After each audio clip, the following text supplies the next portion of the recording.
This is the Geeked Out Show, whether car collecting, toy investing. Geeked Out Show got the blessings, crazy. This is the Geeked Out Show, whether comic book reading or anime watching. Geeked Out Show got the options, crazy. We all here, it's your one-stop shop. We geek in, we geek out, 24 on the clock. Whether if you're comic book reading or anime watching, Geeked Out Show's got the options. Dropping every single moment, get a deeper focus. Reminisce toys you never noticed, different views to go with. Different type of nerd issues to nerd tissues. Black holes had to pay those dues, so know the difference. Understand the context clues, we on a mission. From the Barbies to the Lego dude, we got a vision. Safe place for respectable cues. From a real fan, not ones that's active reviews. So beyond that, don't get the dust cap. It's all love, but where your geek esteem at? Relax while we sip on the Epto Cool. I know a place most def won't lose you. And here it is. Hey, what's going on, everybody? This is Gil, your main host, Black Hole Comics, and coming in at the very end, as per usual, we got Matt. What's up, everybody? It's Major Action coming at you. I'm always going to blow up your spot, bro. I don't care. People need to know you did not make it to the pre-show. You showed up literally as the intro was playing. Hell yeah, bro. That's my cue. Right. As soon as that intro hits, I'm like, I'm here. And we got Christian here. Hey, how's it going, everybody? How y'all doing tonight? And a special guest for tonight is Chris Williams, C-Dub Art. Hey, yes, sir. How y'all doing? What's going on? Thank you for coming on. I appreciate you reaching out, and I appreciate you coming on. I was, no puns intended, but I'm definitely going to make it here. I was geeked out when you when you sent me a message, and I was like, yo, you want to come on and all this other stuff. I couldn't believe it because I was going to definitely reach out to you because, if anybody doesn't know, you're a part of the Tribal Force Kickstarter. And we had Gene and John on just, about like a month and a half ago. Damn, it seems like it was just yesterday that we had them on. Yeah. But it's like, man, time flies by, and just we've been on kind of like a little bit of a hiatus. We've had toy shows, we've had birthdays, we've had just a little bit of everything going on and stuff like that. So it's nice to finally be able to lock you down and have you come on. Yeah, no, likewise, man. I caught the one with Gene and John, and I just wanted to come on and do the geek thing. That's just I wanted to do. It was good vibes, good show. So Yeah. I definitely feel like I honestly feel like I made it just a little bit, like we made it just a little bit, like if people are reaching out because they seen like the amount of fun and what it's about and stuff like that, and they want to experience that and share that with us. So it's pretty awesome and pretty surreal too. Just because it's like I've followed you. I've been following you and a fan of your artwork and stuff like that, and to have you come on, and I was like, oh my gosh, that's crazy. oh yeah, appreciate that, man. Thank you very much. Yeah, we got a mutual friend. I'm sure that you know Geeky Fresh, Gary. Oh yeah. Toy photography. Yeah. Oh wow, yeah. Toy action figure pics. Yeah. So Gary's been part of the crew. He's come on. He's done shows with us and stuff like that, and we always have him part of like our special event episodes and anniversary episodes and things like that. So in our D&D party. Yeah. Oh. We've even had him we had him do an intro for us for talking shit about G.I. Joe action figures, because like I know at one point it was like very hard to find them. So we had him do like a little bumper for us. It was pretty funny. Oh, that's dope. So let's go ahead and catch up, guys, because it's been, I don't know, like 3 weeks since we actually like all been together and talked and whatnot. So let me see, Christian, go ahead, start us off, man. What you been up to, bro? Oh man, usual stuff, life stuff, work, home stuff, collecting here and there, things like that. Mainly I've been battling my allergies for the past 2-3 weeks because spring is here. So yeah, I've been dealing with that, but pretty much, day-to-day life stuff, usual. That's pretty much it, man. Definitely. What about you, Matt? What you been getting into? Well, me and Gil went to the San Jose Super Toy Show and just straight killed it that weekend. It was my birthday weekend. So I grew another year older and grew a lot richer that day. We had a great weekend, so that was dope. Finally got back into doing some painting. So I got some little heads here, some cosmic heads that I'm going to be selling at the Mythic Meetup, hopefully. So May 6th and 7th, I'll have some of these for sale. This one's probably one of my favorite ones right here, this alien. Dope. Oh, that's cool. And then this last one right here really quick before we go. Yeah, that's dope looking. I like that. Looks almost like a chameleon. Yeah. Yeah, kind of. Yeah, he does have a chameleon kind of feel to him. Yeah. But yeah, that's been it. What about you, Gil? How you been? Just like you said, we did the meetup. Not the meetup, but the toy show. That was, I'm going to be honest, it was stressful, man. It was my first time vending, just as you, like, officially, like, having to buy and pay for a table and stuff like that. Like, it's just different, man. It's different, like, when you meet up with the homies and they're like, oh, yeah, go ahead. You can set up in the plaza or set up in the parking lot type of thing. It's kind of like the little leagues, and then once you actually like step up and you paying for your own way and everything like that, it's definitely the big leagues, and you're like wondering, is it good enough? Do I have a proper setup? Did I bring enough comics? Did I bring enough action figures? Is anybody gonna find anything that I have interesting, and all this other stuff, man? It's a bunch of different factors that could play into it, but I was kind of like self-conscious a little bit of it at first, but then within, I don't know, Matt, it was like within the first hour and a half, it was fucking like we were being mobbed by everybody, and people were just literally, like, I'm not trying to like showboat or anything. They were like throwing us money, just like everybody could not get enough of our shit that we had over there, because we had a bunch of loose action figures that were priced really decent. We weren't like, oh, $25 an action figure type of thing. Like, we were selling stuff anywhere between $5 to $12, for loose stuff. And it's like, obviously people want stuff like that. It's kind of more the quantity over quality type of stuff. We did have some higher end items, but people were loving and eating up like the Marvel Legends, the G.I. Joe stuff, the Masterverse stuff, just a little bit of everything that we had over there. And we both did phenomenal over there. And then we already reached out to the people in charge of it. And like, let's renew that contract for June. They're going to do another one. So be on the lookout for that, June 3rd and 4th. Over in San Jose again, so I can't wait for that. My daughter, she turned another year older. She's 12 now. We took her out, did a dinner thing. One thing that sucks, I did not get to enjoy dinner with her, unfortunately, and I actually had to like kind of isolate from my family. I wasn't sure if I had COVID or what it was. Found out it was actually the norovirus that's going around right now. My stomach was tore up. I was basically on the toilet all weekend, not to be too graphic or anything, but I was like completely done, super dehydrated. I had to like drink. I've never drank that much like freaking water in my life. I swear, it was insane. It just kind of sucked. I was about to give you COVID king if you got it again, bro. I know, for real, dude, and it almost like felt lightweight, like I had COVID again, but like I was just like, dude, I just basically lived in the bathroom all last weekend. Unfortunately, it sucked. But yeah, like besides that, over here. besides that, just getting ready. We did another meetup actually at CFA. The original Blue Ranger, David Yost, he was over there. That was dope. Finally meeting him, interacting with him. I was worried. Sometimes, like you meet celebrities and you're like, oh man, that guy was a bit of a dick. Luckily, he was not. He was super cool and everything like that. Great interaction with them. I hooked him up with a couple stickers and some other stuff like that. Just chopped it up with them and got him to sign a comic for me, which was pretty dope. Damn, I have it on my display. I forgot to bring it, but I'll show it off later on. If you guys follow me on Instagram or any other social media, you guys probably seen that. I made a post about it.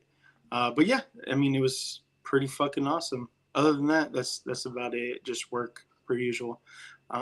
Chris, what about you? Go ahead. How's your week been, man? It's been pretty hectic, man. I got like I just been working. I got like 3 covers I gotta finish. I got a bunch of commissions. It's all my fault. I took it on all at the same time. That's how you gotta get that money. But yeah, just been doing the comic stuff, getting prepared for conventions next month.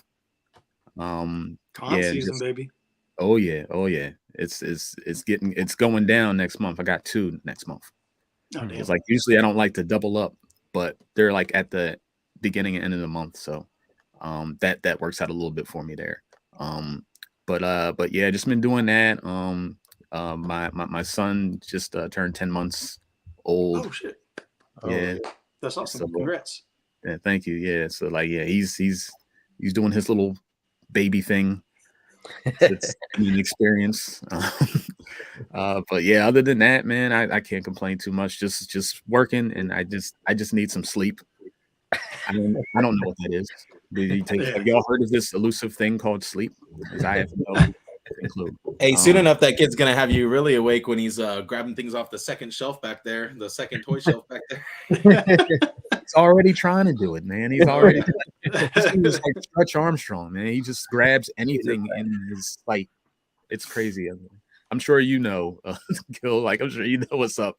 But like, yeah, it's crazy. But yeah, I've been just working and looking forward to the con season, getting prepared.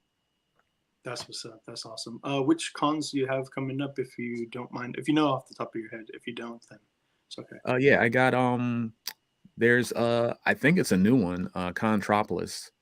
Okay. They've been popping up everywhere, so I think that's new.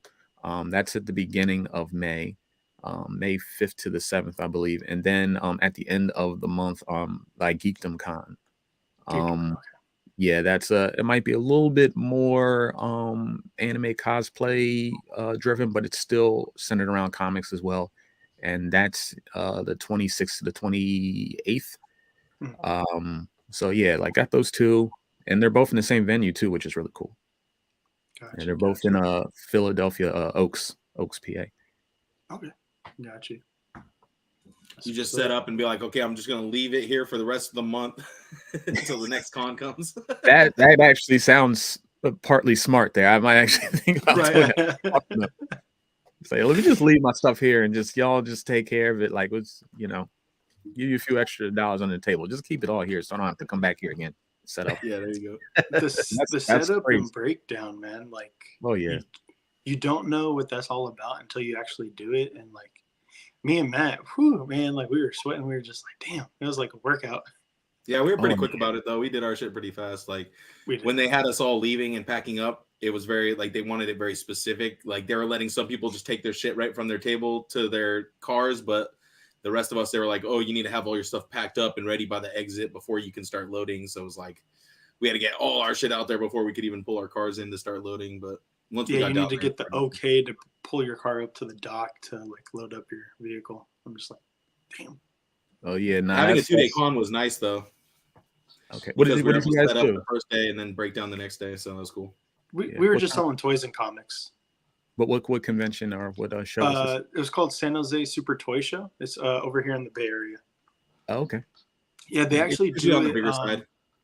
Okay. I think they do anywhere between 3 and 4 of them a year. It's usually like every 3 months or 4 months that they usually do it.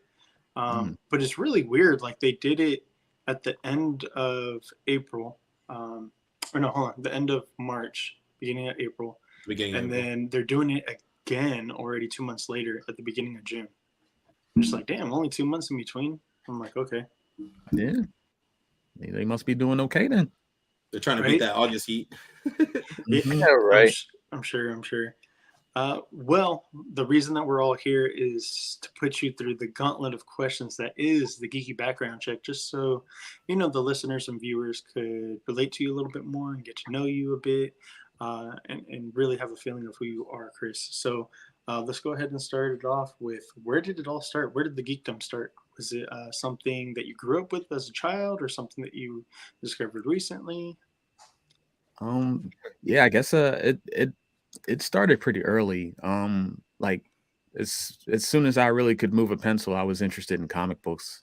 So that's really where it all started from. Like, yeah, comic books. That probably was my first exposure to geekdom.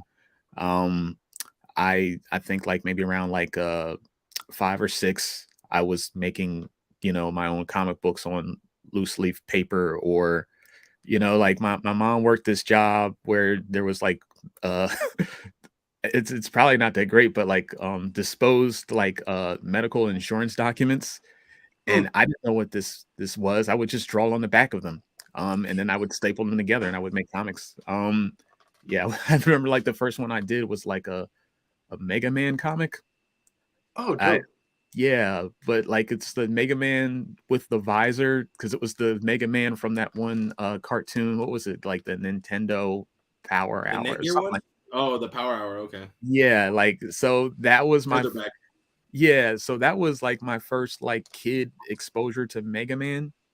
So I made a comic of that version, but the rest was from the games. Like it was a weird thing. But yeah, I would just do this like and they'll never see the light of day right now, but because they're awful.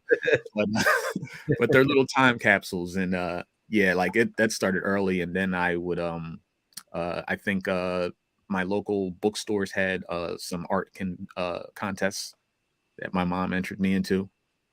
And I remember I drew and with colored pencil uh pictures of Mickey Mouse in like uh Christmas attire or whatever like that. I drew them on paper plates. And I remember my mom got mad at me because she was like, "You didn't trace this, did you?"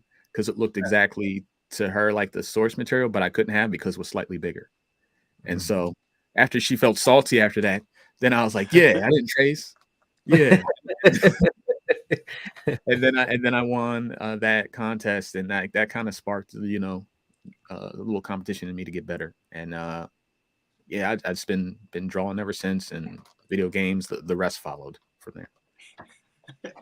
Hate to take it That's- back, but with the Mega Man cartoon you're talking about, is that the one that had Roll and Rush in there as well? No, this wasn't No? like Okay. solitarily Mega Man. This Okay, was okay. like Mega Man, and they had a version of uh Link? Simon from Castlevania, believe it or not, Okay. and there was Captain N. Okay, okay. Yeah, that Oh, Like one. the original Captain Nintendo Nintendo. mod. Yeah, yeah, yeah. Yeah, and it was a bunch Mm. of different, heroes and people from different video games put Yeah. together. And I just remember the Mega Man in that one had a visor for some reason over his eyes. It's like something to do with the character designs. They had to do whatever like that. But Yeah. I just remember drawing that version, but the rest was from the video game. So don't ask. I have no idea, man. I used to like the cartoon, but it was so hard to catch because it would come on like every once in a while. You know, it was one of those Yeah. cartoons that would pop up every like other Saturday or whatever. Yeah. Oh yeah.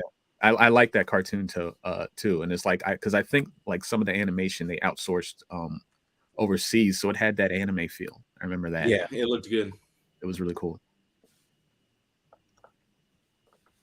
Oh, great. And then, well, I mean, you kind of went into a little bit, but comics. What was your first comic that you remember picking up?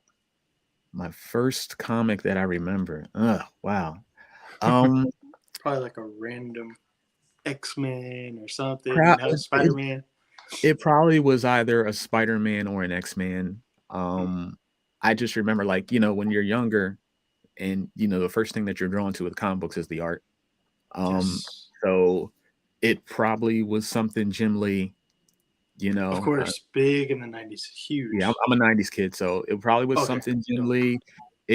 But it was probably older Jim Lee. Like it probably wasn't like Wildcats era Jim Lee. It was probably X-Men #1. It was probably that X-Men #1 where like the relaunch Mhm. at the time. Jim Lee's redesign of X-Men, With the tiger the, stripe. the most well-sold comic in Yeah. history. With that iconic gatefold cover. Yeah, like that, or it might have been some old like the Jim Lee X-Men with like the yellow and blue suits. It might have been that one. It's like I have several copies of both of those. I feel Like like they're all old and tattered up. So definitely readers. yeah. Talking about comics, what is your do you have a pull list right now? And if so, what does it look like? I mostly collect graphic novels right now. I haven't like gotten like Right there with you. I don't really like doing the weekly pulls anymore. Yeah, I I'd rather used pick to. up the trade. Yeah, the last time I did a weekly pull was when Invincible was coming out. Like that was my go-to. I couldn't get enough of Invincible. It was just so different than everything coming out at the time. Yeah, and just really engagingly written. The You writing know, is good. Yeah. Funny, yeah, it's clever. yeah, yeah. So like it just pulled me in, and it was like at that time, that was like the most engaging thing I was reading. I was reading that, and I was reading Saga, and yeah, just like all like the new Image stuff at the time. Um, but like I think like lately, I just kind of like I don't know, I just been reading like some digital comics and stuff like that. Like just anything that I can find, older stuff, even some manga. It's like I don't know, I've been getting into Battle Angel Alita a little Okay, bit. yeah. I used to read that, and like I watched like the anime OVA when that first came out, but I've been getting into the manga because I don't know, I just like the intricacy of that, you know. So like I've been kind of getting into the older stuff more than the recent I stuff feel lately. Does that one have No, kind of like I a was Ghost in the kind Shell of feel? what's that? I was asking if that one has kind of like a Ghost in the Shell type of feel or type of vibe, or Yeah, that cyberpunk thing. It's a little bit, I would say, a little bit more accessible cyberpunk than Ghost in the Shell. Ghost not in the so Shell, technical. yeah, Ghost in the Shell is a little bit more heady. At least the animations are. Yeah. But yeah, like yeah, all of that stuff is just right up my wheelhouse. I like to mix that in. But probably like the closest, the last comic that I actually read, like traditional comic, was maybe I guess like the Power of X and House, the X-Men storyline where they're on the island of Krakoa, and that Yeah, that whole storyline like was really engaging to me. Like I felt like that was the first time X-Men really got engaging for me again. that was a nice revamp, and I feel like most of us here started reading again because of that. Like back to like weekly at least because of both the stories going on, and it was so different. Hmm. It was a nice retelling of X-Men. It definitely had me reading again, but it also went like around Yeah, in circles over and over again. I was it, just like, it man, did. is something ever gonna actually like happen? Like, man. But Yeah, I mean, it it already was happened. good That was at the that issue. beginning. Yeah, that's the issue. It already happened. Like the big upset happened in the beginning. Yeah. There was really nowhere else for them to go. They already they And then already pulled the then they curtain made off. it to where they can't die. So it's just like, okay, we could just keep doing this over and over and over again. So it's like, Yeah, Yeah, but before it got like gimmicky, I thought that was a really cool, almost like meta commentary on the existence of these heroes and the drawbacks of continuous storytelling without any end. I yeah, That's the way I kind of read it. Like it was a little bit of a commentary on like, yeah, there is no way that any of these characters can really grow, because they always, comics have that thing where, Marvel and DC, where they're only really 10 years, they're only really like 20 to 30 years old. They can never really, we never really know what the year is. It's the drawback of, consumable, you know uh open-ended comics, unfortunately, I think. they all have Bart Simpson syndrome. Exactly. And so I think that's probably why I kind of gravitate towards manga a little bit. I like the definitive, for most of them anyway. Yeah. Not It's the like main it, One Piece characters. is a whole nother thing, but like exactly. It is nice to have a definitive end. I think that's why Attack on Titan hit so well, because like when those characters die, they're dead. They don't come back, Yeah, there's no coming for the back, most no part. reborn, no restart, no. No, you just got swallowed and you're gone. You're stomach acid now. You're Your bye oh your story's done. yeah, Attack on Titan is crazy. It's crazy. I wanted to ask, what comics or mangas or art styles do you like to pull inspiration from? I was checking out your Instagram and your art styles. You have like, you're so varied, it's not just one thing. So I was just wondering, where do you get inspiration for your styles? Oh yeah, man. Like I kind of liken myself to like a ball of gum rolling down the street, man. I'm picking up everything. Like I'm picking everything that gathers in my path. I'm picking it up and I'm incorporating it into my style. I always say that like my holy comic trinity of influences is probably Jim Lee, Joe Mad, and J. Scott Campbell. They're like my three biggest influences of course, you go down the line, you get a little bit into Art Adams, Mark Silvestri, a little bit of everything. Like, David Finch. I just kind of go into a little bit of everything. On the anime side, I was always influenced by Akira Toriyama. I come from that era where every kid in their class had a Dragon Ball Z character that they were drawing, and it's like the funnest thing to draw was the hair. So like you felt like if you got that down and that certain 3/4 angle, if you got that down, you were like a god in the classroom. Like if you did that, then you knew how to draw, because you know how difficult it was to draw a 3/4 view of Super Saiyan Goku, just first form Super Saiyan Goku with all that hair. Oh man, you got that down, you were a superstar. Did you ever get in trouble in school for drawing? All the time. Yeah. All the time. But I always smoothed it over, because I always incorporated my art in a clever way, to the point where it's like they would get mad, but they couldn't get too mad. Like I would even incorporate it into like my reports, my book reports and stuff like that. There we go. Sorry, my bad, Matt. Like science reports, I would make comments about it.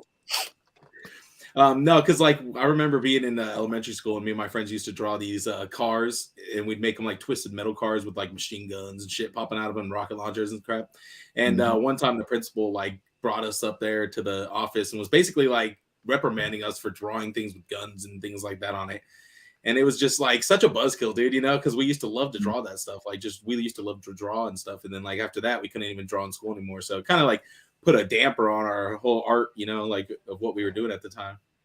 Oh yeah. I remember that specifically. Like one of the things that popped out to me actually was from my art teacher in I think it was middle school or the beginning of high school. It was one or the other, but she was just really against anime.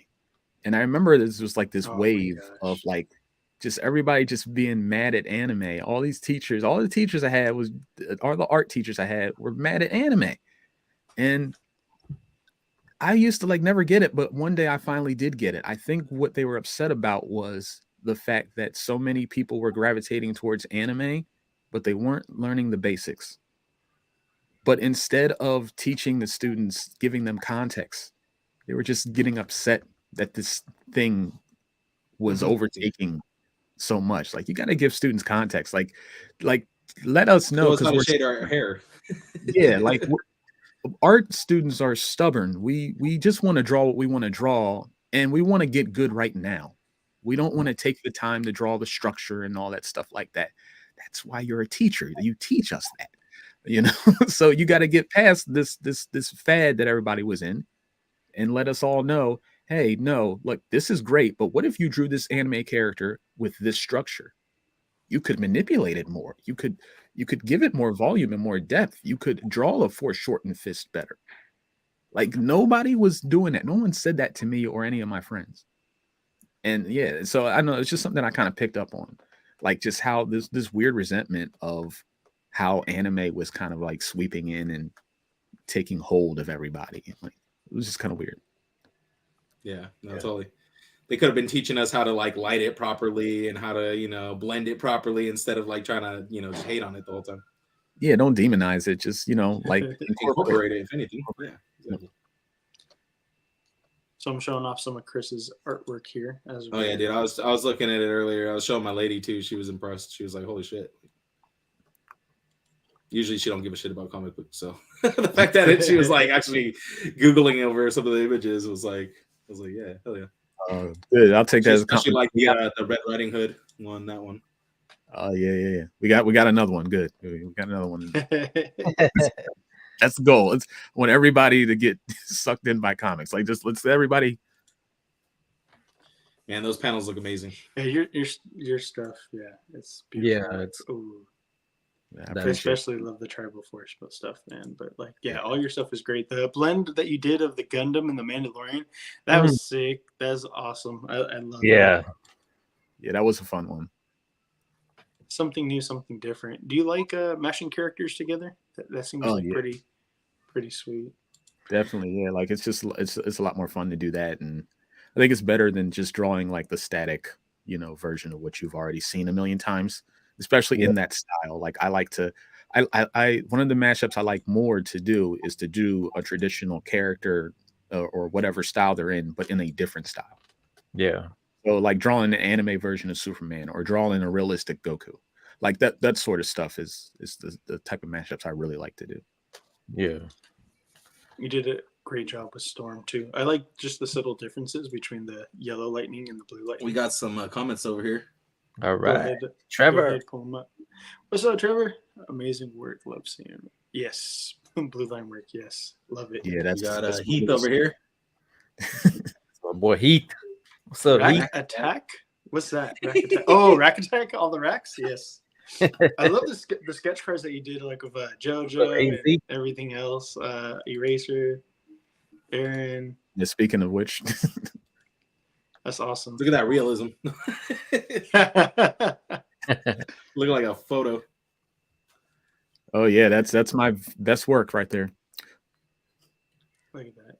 Just, I can just watch that over and over again, just seeing the process. Yeah, I'm like waiting for the erasing marks to come through, like, you know. I do got to say, like, I'm super fucking biased, so I'm sorry, but this is like one of my favorite ones because I love Spawn. He's one of my favorite comic book characters, favorite characters of all time, and just all that stuff. I love his story. One of the very first comics I ever started reading was Spawn. My parents had no idea what the hell I was reading. They just like, okay, it's a comic book character. Little did they know what was inside, you know. Oh yeah, they would have stopped you from reading that immediately. They actually knew, yeah. Gil might have never become a geek if they seen what was inside of those Spawn books. Spawn was revolutionary for me. Like, yeah, like it's just, and also like just cool. Like once I like found out he was black, I'm like, yeah, this dude is a black soldier that went to hell and then came back as a hell spawn.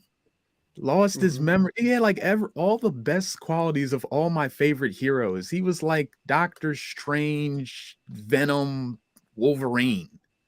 Like it's like what, like you can't get no cooler than that in the 90s. Like, you know, as a kid. Oh my goodness. Yep. With like such a more metal design too, though. So he's like he stepped out of a black metal cover. Toss in some metal chains in there as well while you're at it.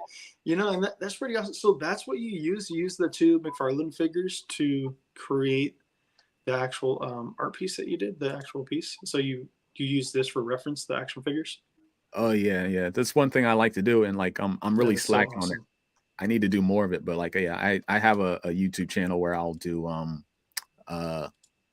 I'll do speed sketches, but occasionally I'll do figure reviews, and then at the end of it I'll pose it up, and I'll draw that pose. I'll do a speed draw of that pose at the end of it.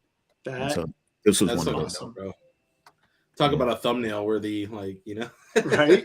Okay, here we go. Using action figures. All right, hell yeah, dude, that's awesome.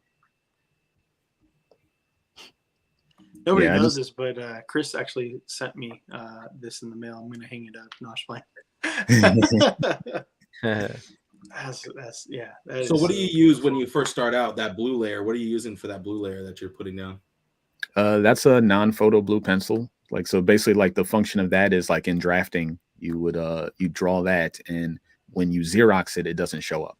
So the function of that is to be as sketchy and loose with that as possible, and then outline with a regular graphite pencil. So when you Xerox it, it's like that messiness doesn't show up. Okay, cool. Yeah, I started using it because like I went to Art Institute of Philadelphia and for animation, and so like for animation to do different things, you use different like colored pencils and stuff like that. Like you'll use a red pencil for maybe like characters, and for backgrounds you'll use a dark blue pencil, and you know, when you're using like a pencil test machine to do traditional animation, and then I would also use that non-photo pencil to like be real sketchy and stuff. Like, so I just kind of incorporated that into, you know, my style. I've been doing it ever since.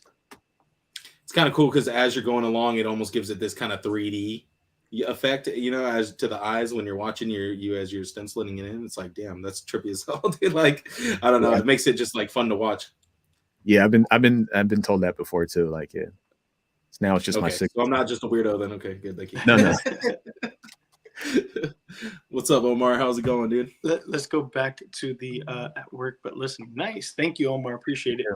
Next segment here would be action figures. Kind of like what all of us got in common. Where did it start with action figures for you? Your love for action figures, or is that something that happened recently or way back in the day?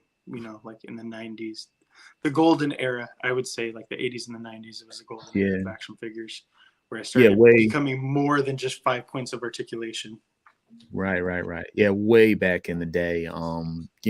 Like my love for that started all the way back to like, Legos and Green Army Men, like that was like way back in the day. I would play with that stuff, and and the big Tonka trunks that were all metal. Yeah, That they don't make them like that anymore because kids were getting like bust their head open. That's my toy. Yo, crack. Yeah, a bunch of hand-me-downs from my older brother. So like, I would just get that stuff, but like it really started when it almost became like a source of incentivization for me. If I did good in school or whatever like that, I would get an action figure. So then like that way I just became incentivized. Like action figures became synonymous with a good feeling. Like that's like for me all the way down when I was a kid. So ever since then, action figures have always been something I like, just has been hard for me to kind of let go. I just remember I guilt tripped my parents really bad. They forgot my 10th birthday. They forgot my 10th birthday. Now, granted, there was a lot of stuff going on, so I ain't going to be bad at them too much. But every now and then, I like to hold that over them. And so I had them run me out to Toys R Us. R.I.P. in the States.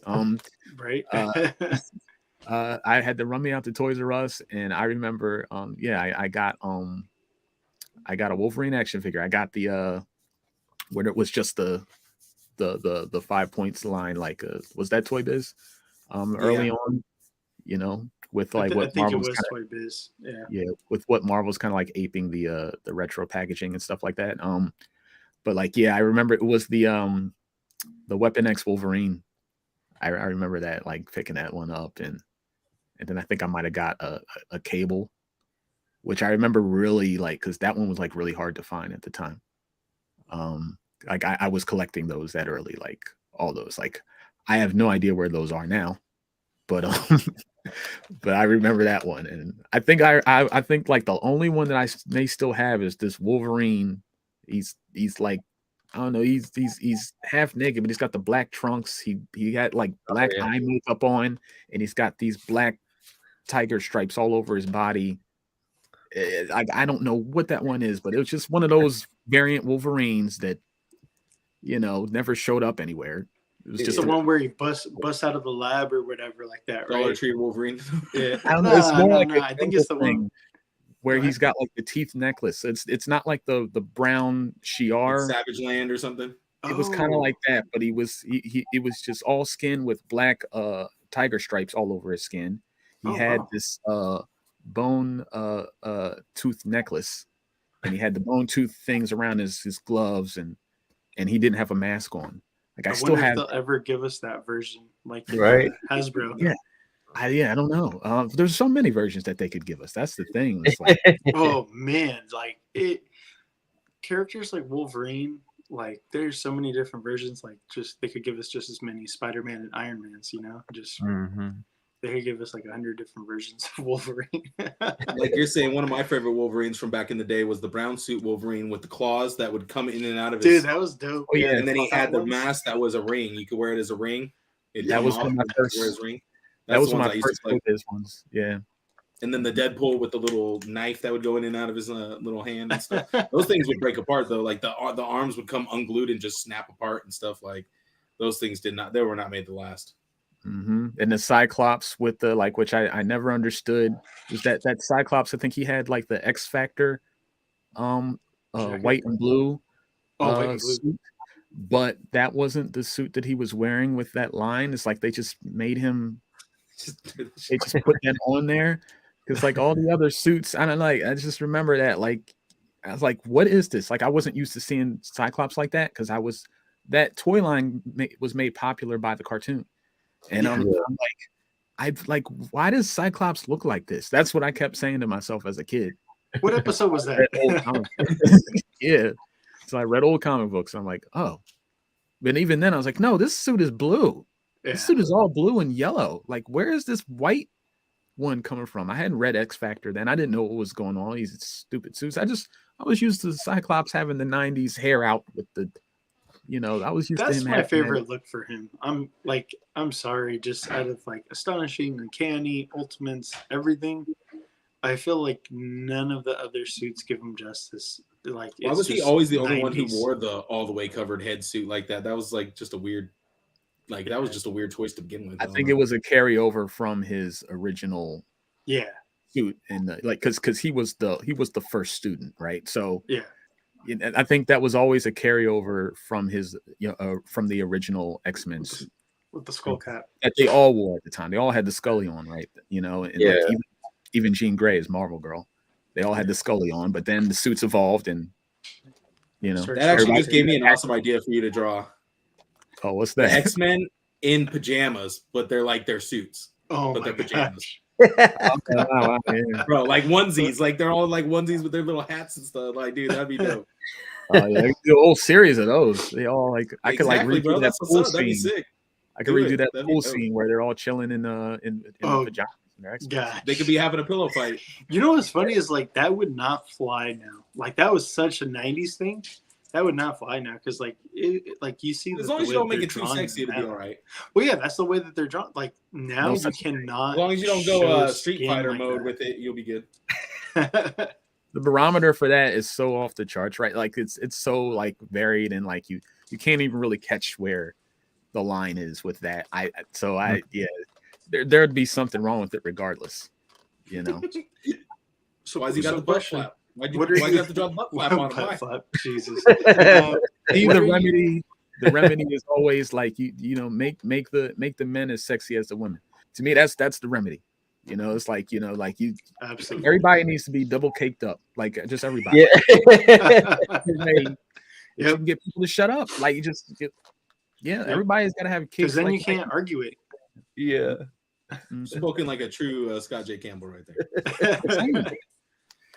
Because I'm going to draw my females some kind of way. I'm going to draw them. They're going to be caked up. So I'm going to make the dudes caked up too, just so get off me. It's even. Yeah. What's Chris collecting now? What's your collection looking like right now? What's some recent pickups? If you could share them with us. Recent pickups. My most recent pickups. Well, I think you kind of like scrolled past through it on my IG page. It's the yellow and blue suit 3-packs of the X-Men.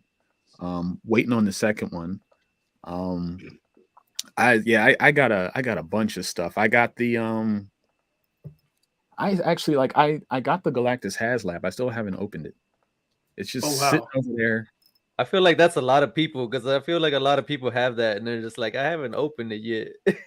Yeah, I want this 3-pack yet. Oh yeah, look! Oh wow, you got some DC. Yeah, so there you go. Too. Like you can see a few things right there. If you keep scrolling, like I gotta, it keeps getting bigger. There you go. There we go. Hold on. Ooh, I like how. Did you open up that Iron Man set? I opened it up. I put it back in the package because it's like it's like part of me doesn't even want to open it up. It looks so pretty. I opened up the cannon. I want to like repaint the cannon. I want to like get like some chrome spray and chrome it out. Yeah, I want to do that. That would probably look a lot better. Hit it with that panel liner and then dry brush some chrome on it. Ooh, and then you also reading got my the mind. Got that back wing too, huh? Oh yeah, I've actually already started doing like some just like whack ass customization to that. Like I colored some cardboard. I cut out some cardboard to make like a seat control panel. Oh, and, that's cool. and colored it black, and like I'm gonna like get some decals to put on there and stuff like that. And, Oh yeah. as I got the Mafex blue Hush Batman, and that thing fits in there really nice. Oh, So dude, that's like I'll probably do a video of the that or Batman figure. That that. Galactus alone is just freaking worth a year's haul, you know? Mm-hmm. What's up, Walter? We were just talking about you a little while ago.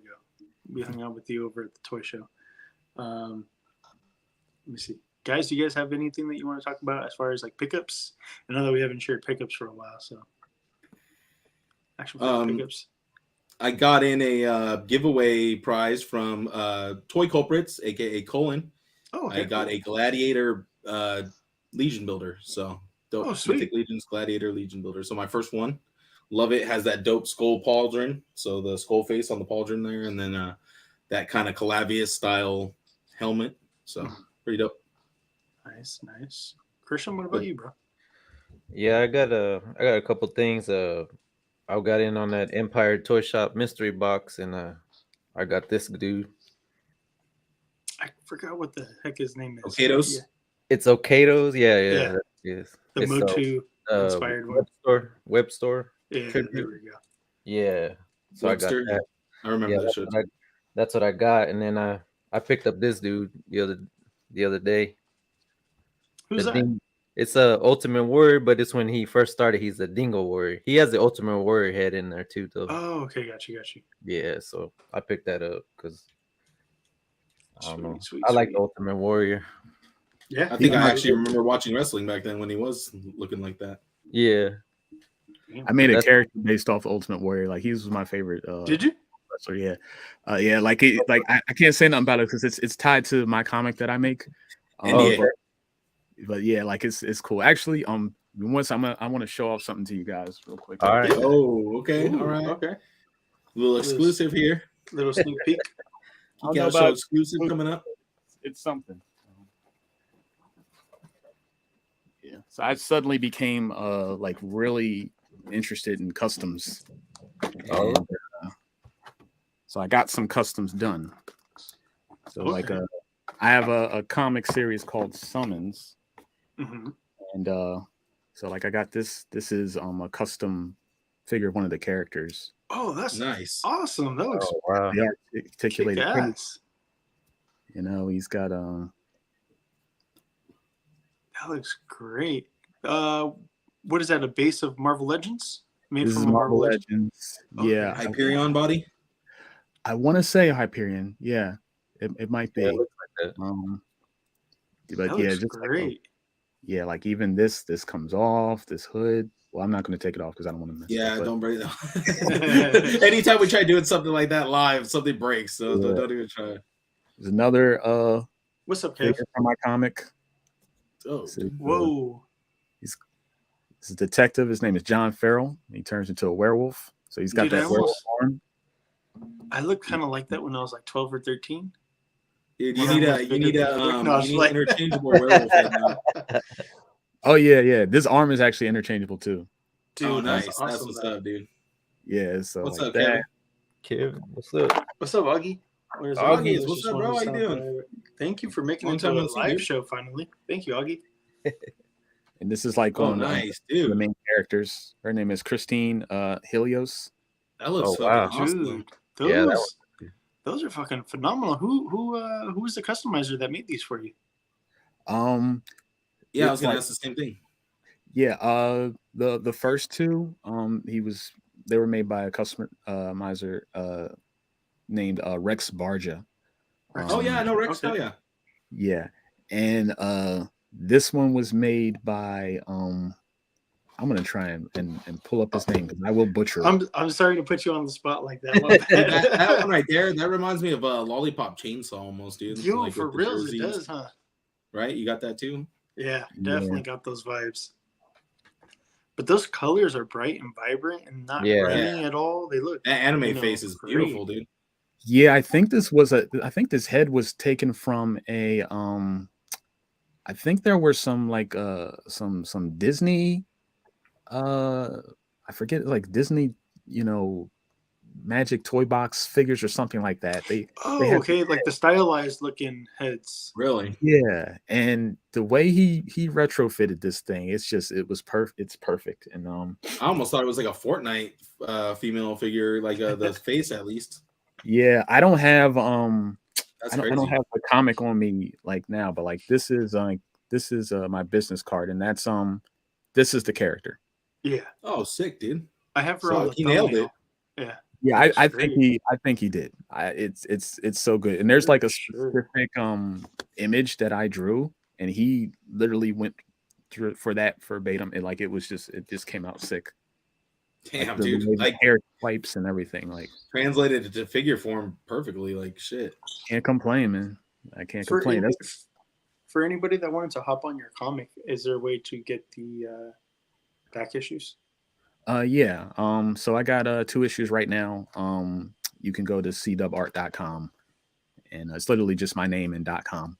And I have a website there, get a bunch of prints, pretty much almost everything that you've seen colored on my IG.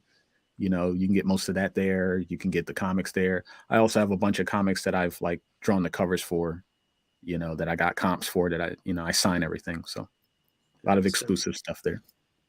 I'll show And I do your, commissions too. So like if you want a commission from me, I've got like a visual price list. Go I'm there. like Spawn. I was showing your art to my daughter, dude, and she loved it. She was like, "Oh, it's beautiful. It's phenomenal." Oh, I appreciate that, man. She Thank you. loved the Nezuko because my daughter's heavily into anime stuff, so she was like checking out all the anime stuff, and she's like, "Oh, Nezuko for sure." Yeah. Let me see. And then as far as my pickup, sorry, not to cut you off. Were you finished with the customs? No, you go ahead. I'm good. Okay. No, he has 10 more he wants to show really quick. I know, right? I do, but I'm not like I'm saying. Make it quick. I got Swamp Thing. Got them for $5, dude. Nice, Wow. dude. From the meat.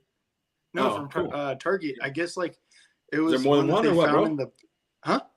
Is there more than one or what, bro? Go back and get me one. Hey, if there was more, I would have got more, dude. But Yeah, that thing is the sick, box, the box was all dusty, dirty, beat up. Looked like Found that. there was like some syrup or some shit all over. It was fucking gross. Like one of dude. the ones I was selling or what? Yeah, it was. I honestly, I think it was Leo Perez hooked me up with this guy on the Cabal, and then Walter hooked me up with this guy. I did one white horn and one black horn for both these guys. Maybe, That's the Dwarf Legion builder, the first one, right? yeah, and then this is the Barbarian. So I think I'm gonna do something where I like kind of paint them up similar, make them brothers or some shit like that. There's Little brother, Mythic big brother? Legions. Yeah, make them. Hey, it could be the There's mountain gonna be the big brother. The dwarf is gonna be the big brother. Just to let you know, it's usually how it works out. So Yeah. for me and my brothers, at least, I'm the oldest and I'm the fucking shortest one. So my Christmas gift from Jade finally made it here. It's only 4 months late, so it's all good. Is that Sir Motherfucker Owen? barely sending me my Christmas gift. Fucking jackass. Diamond Select, what you call it, Beta Ray? Dude, this guy Hey, is can you fucking, put that next to that Sir Owen figure? yeah, he is fucking massive, dude. He's Holy shit. yeah, he's crazy. The cool thing, dude, is that fucking I don't know what the fuck you would call this, but yeah, it comes off, dude. These come out, and you could see the peg holes. You could take the cape off if you'd like. So then you if you just wanted put to that do a back in there, cloth right? cape, super easy. Or if you wanted to just do them up like without the red cape, and I guess just the battle helmet, you can. I don't know. I wish that they came with they had a different head, just like the regular plain head. I can't remember what season of Super Sentai this is from. I can't remember, but basically it's like a combination between the Dragon Sword and the Q-Rex, and yeah, this was on sale on Amazon. It's pretty fucking badass. I couldn't pass it up. I'm a huge fan of the Dragon Sword. That was only about $35. Regular, I think it's like $60 or so. Matt fell off. I know that. There he goes. They were saying I was frozen in chat, so I decided to hop off real quick. Got you. And then I got the Muscle Mommy right here. Everybody's favorite Muscle Mommy. The Evil Lynn. I've been thinking about picking that one up, especially it's got the articulated cape, doesn't it? Yeah, dude. It like It bends and it's like very good. I like the inside of it. That's dope. Yeah. Yo, Hasbro and McFarlane ain't got no excuse. No, dude, that's what I'm Talk saying. about Man. SH Arts, dude. They need to get in the cloth game, bro. They're slacking too. They're like years behind over there. But like, they don't have articulated. SHF don't have articulated capes. I think they do for like their Star Wars stuff every now and then, but like not enough. It's they not don't do standard. it for any of their other stuff. It's not standard all across the board. They don't do it for the DBZ stuff, which is the one that needs it the most. But Mattel, most of the ones that they have like the capes for, they're doing articulated capes, but that isn't standard either, Matt, because like Skeletor he doesn't have an articulate. Yeah, and then as a Mythic Legion. I mean, but it is pretty cool that it's cloth goods at the very least. Yeah. So very heavy. You got me a Common Rider. I have them in the case. What's it called? Yeah, which one again? Was it orange? Agito. Oh, Agito. Yeah, okay. Agito, and then also I got another Agito. Villain Blaze from Beast Morphers season. Yeah. Power Rangers Beast Morphers. I got a couple things from you too. I got that Gene Stiller, that McFarlane Gene Stiller, and then I got that Zarya from Overwatch. Yeah, me and Matt did a little bit of trading and stuff like that while we were there. We're like, hey, we didn't trade anything. We're just buying shit for cheap. Buying, yeah. All that if you're gonna sell him that for $5, sell me that for $5. Yeah. Hell yeah, shit. What's your guys' go-to Common Rider? Mine is Common Rider Tiger, just because his design is amazing with those badass fucking gauntlets like Wolverine. I don't really know that much about Common Rider. That's what I was telling Matt. I want to start getting into that. But I like Agito. His form, like the way that he looks, is pretty sick. And then I was also telling him, I was like, I want to pick up the Common Rider Gills and find out about him, just because, Gil. So it's very on the nose. So I was like, oh, I want to check it out. So I hear a lot about Common Rider Kuga from what you call it, D Amazing Darius. I don't know if you're aware of him. So yeah, I watched. Yeah, Kuga is good. My favorite probably is Kiva, Kamen Rider Kiva. It's got that dark almost vampire aesthetic. Like they mix a bunch of stuff up there, and like a lot of stuff in there that's really cool, because I like horror, like creepy stuff. I like stuff like that. So he's the red one with the cape, right? Yeah. Okay. He has there's a couple different bat features, bat like centric, like stuff like that. Yeah. Oh, I really like Zombie also from the X8 series. Mm-hmm. He's the white, the white one. He's pretty cool. Yeah. I gotta start getting into Kamen Rider. So don't get started, dude. Don't. No, expensive. No, I just mean like watching it. I don't know. Oh yeah, it's worth watching. It's worth watching. You just got to find the right series that hits with you. It's like One Piece, man. It's like One Piece. Once you go in there, you are going to dive into a pit from which there is no real return. Like you're gonna come out changed, man. That's the reason why I haven't jumped into Kamen Rider, because I keep seeing it and I'm like, man, it looks cool as hell, man, but I don't think I can keep up, because there's just so many figures that come out that's already been out, and I don't even know, because I know it's hard to find some of the series and stuff too. So that's some series are less popular though, so you can find those series for like cheaper. Like Kamen Rider Speed, I think, has a lot that are on the cheaper end, but then like some of the main figures are like the more expensive figures, obviously, like Speed and whatnot. But there's a lot that are cheaper in that series, so you can get on like one of the particular series. If you just stick with one series, you'll be all right. If you try getting everything from every series, you're screwed. You're going to do that regardless. That's the thing. You're not going to stick with one series. You're going to go into all of them. Exactly. I would buy them just based on aesthetic, which is the worst way to buy them. Well, that's the thing too, because I see them and I'm like, man, that fucking thing looks cool as hell, and I don't know what it is. I know it's Kamen Rider, but I don't know which one it is or anything. But I'm like, I really like it, but I don't need. And then some you won't like, and if you watch the show, you'll start liking them. Like the game one, I didn't like the game, but then when I started watching them, then I was like, oh, these are fun. They're cool. Like, yeah. I like that one a lot. And you're gonna want to buy all of them. You're gonna want to rearrange them into the rider kick. You're just gonna want to do that, and you're gonna start watching the anniversary, series where they all get together, and then you're gonna want to get all of them, and you're gonna make them all do the rider kick. Like I already told you, it's what you're gonna want to do. Oh yeah, that's like almost like every time I see a Red Ranger, I want to get it just so I could do like the Forever Red episode. You Mhm. know? That would be cool though. That'd actually be cool. And you could get them That's- all for cheap right now. So Yeah, exactly. I wish Hasbro would take up the Common Rider like if they did that, 'cause, Dude, like fuck they it. already did the Power Ranger. Like if they did careful Common what you Rider, ask for. You know what I really I would be want? Like, done. I'd be done. no, Your like, wallet would be done. no, Yeah, no that's what shade I'm to Common Rider, just because like I don't have that attachment yet.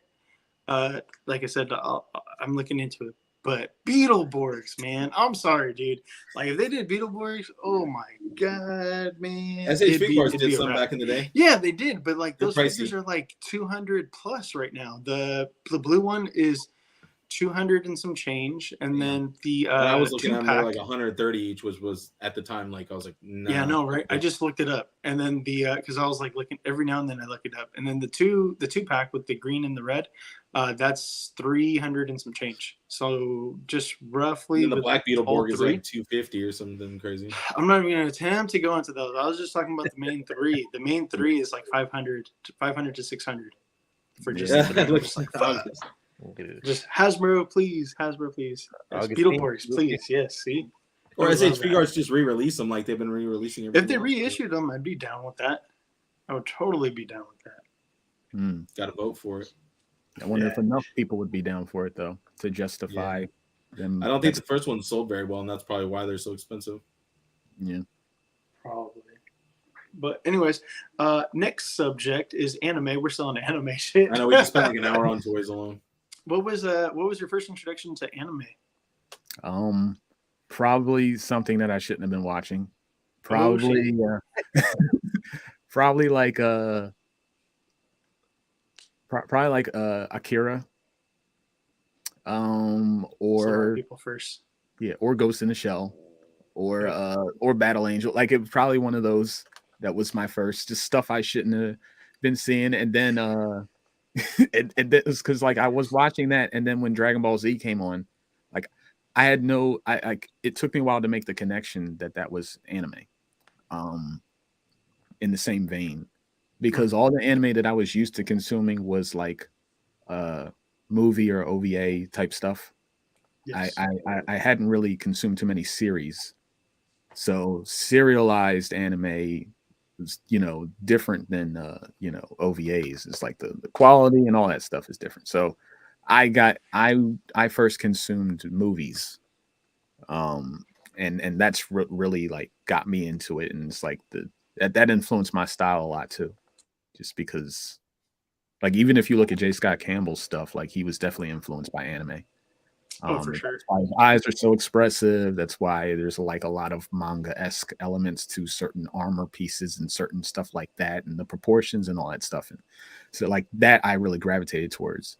But yeah, it's just a bunch of stuff I shouldn't be watching, even some stuff that borderlined on hentai. Like I shouldn't have been watching and I consumed it all. I remember like seeing Akira. My uncle had a VHS of dubbed Akira, and since it was my uncle, he didn't give a shit.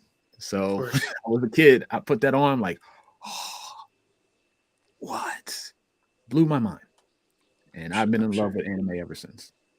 That's awesome. What about modern day? Do you watch any modern day anime, or do you just kind of just watch things here and there from like your childhood and other series and stuff like that? Yeah, I mean, I watch modern, like obviously like Attack on Titan. Like I love that show. I'm really conflicted on that show, but that's because it's so good. As I feel like people get that little twisted right there. Like it's okay to like hate these characters because it's so good. Like that's why they spark an emotion in you. They're doing what they're supposed to be doing. It's a good storytelling. That's what I say. It should spark some type of emotion. Yeah, people confuse that emotion that they feel for something that's bad, and it's like, no, they're taking you for a ride. They doing what they're supposed to, baby. Come on. But like, yeah, that, My Hero Academia, I've watched that. Spy Family, like like all the mainstream stuff I've watched. Trying to think of anything that's a little bit more obscure that's modern, but honestly, at this point, what modern anime is obscure? Like there's no real like it's it's all popular and all of it is Yeah. more mainstream, and like that's what I was telling my daughter, man, is like she like I feel like the new generation of geeks, they have it easier because it was harder when we were growing up, just because it was kind of like, you know, with your kind of your friends, like, you know, some of them would watch, oh, you know, Dragon Ball Z and this and that, but I felt like the general audience, or the most of the average students, they didn't watch anime. And they kind of looked at you weird, like, oh, you watch Dragon Ball Z, you fucking weirdo type of thing. And it's like, Mhm. yeah, I watched it, so what? I don't care. You know, like that's how I felt, but I know that not everybody was like that. Some people got made fun of and this and that. And like now my daughter says, like, fucking like, yeah, basically you're the weirdo if you don't watch anime. You know, like, The tables turn, yep. yeah, that's for sure. Yep. Yeah, I think that like yeah, like aside from that, I just remember the thing for me, I was like would go into Philly, go into Center City and get the bootlegs of like all the new anime, but like the subtitled versions that hadn't come out yet. So like yeah, Dragon Ball Z wasn't caught up yet, and none of the movies were released in the States yet. So I used to go to this little shop in Center City or in Chinatown. And I would get these bootleg VHSs. That's how me and my friends would do it. We was caught up on Dragon Ball Z, all the movies and stuff. We saw all that stuff before it came out, before it was aired or dubbed. And you know, it's like so I got a soft spot for subs because of that.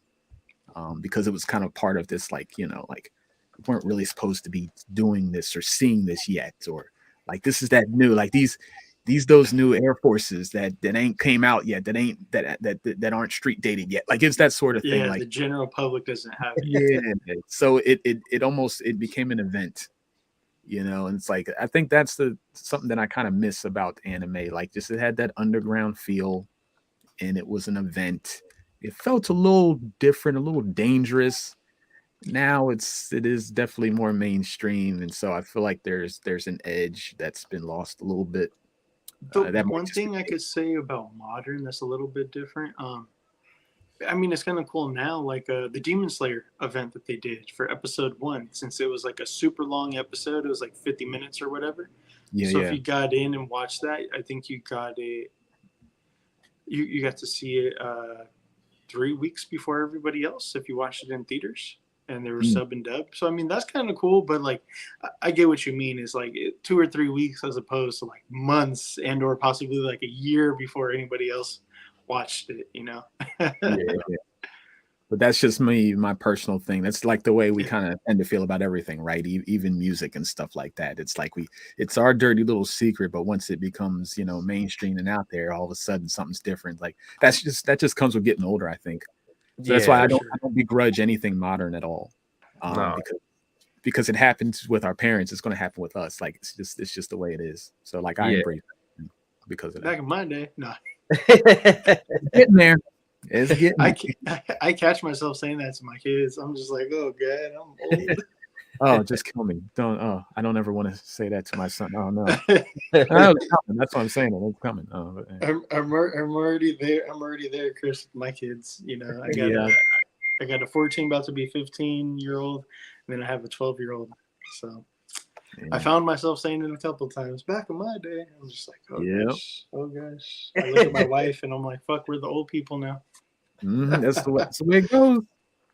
And then so after anime would be video games. So gaming, has gaming been a part of your life? And if so, like when did it start? What was your first console? Oh yeah. My first console probably was a hand-me-down Atari. You know, but my first one that I actually owned was Nintendo, the first, you know, generation Nintendo. You know, those Mario, most likely, probably Mario, and then those cartridges with like all the games on them, the multi-pack games and stuff like that. But yeah, Mario definitely probably like my introduction to games. And like I had a Nintendo for a while before we could afford a Sega. So, and then once we got the Sega, I couldn't afford any games because the Sega cost so much. And, Yeah, right. that's the way it goes. And like, yeah, and then I got on the Sonic and, and Mortal Kombat, Yeah. Street Fighter, Legend of Zelda, all the the pipeline that you go down. But fighting games became really big for me because of Street Fighter and Mortal Kombat. So anything that has fighting, anything that has fighting in it, or which also led to like action adventures type stuff. So those are like probably my two favorite genres. Action adventure stuff and fighting games.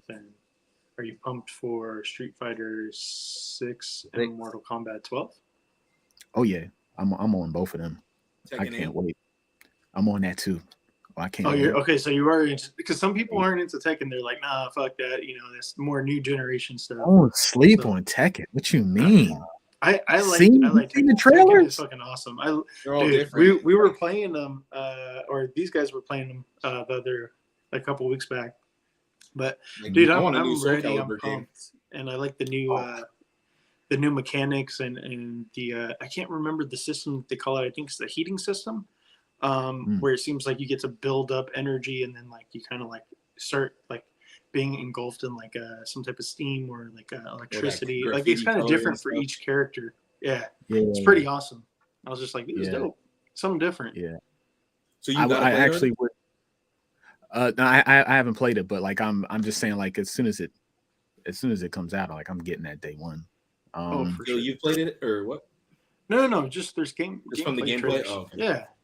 Yeah, I wasn't sure just the trailer. Able to play a beta yet or nothing, but a demo. I'm not a beta guy. Yeah, I'm not a beta. You're an alpha. I'm an alpha. No.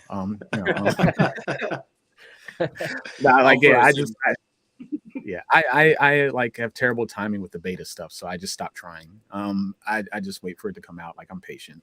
But yeah, I'm really looking forward to Street Fighter a lot. Like that looks cool, especially when it's incorporating the those again action feature like almost side scroller, almost like Final Fight-esque elements with the character designer thing. Like, oh, that's you got me with a character creator mode. Like that's how you get me. Question: how do you feel about the kind of like hobo-esque looking of our main characters, Ryu and Ken and Paul? All these guys kind of look like they're kind of shopping at the thrift store or like living. How do you feel about Street Fighter 6 Bum Fighter Edition? I don't know if you got that vibe from them or not, but I was we just joke about the way Ken looks because he looks like a bum. He just Ryu does. He's been through a lot. So does Paul. Yeah, he's through a lot. Ryu has been on bum mode since day one. What you mean? From day one. That motherfucker he's a nomad for sure. He does not have an address. He is the definitive bum of fighting games. So Ken's just following his teacher, basically. Like he has no home. He is homeless. He roams the streets. He prefers vagabond. He's always searching for somebody to throw these fists with. So he can still. That's all it is. Like if I beat you, I get your house.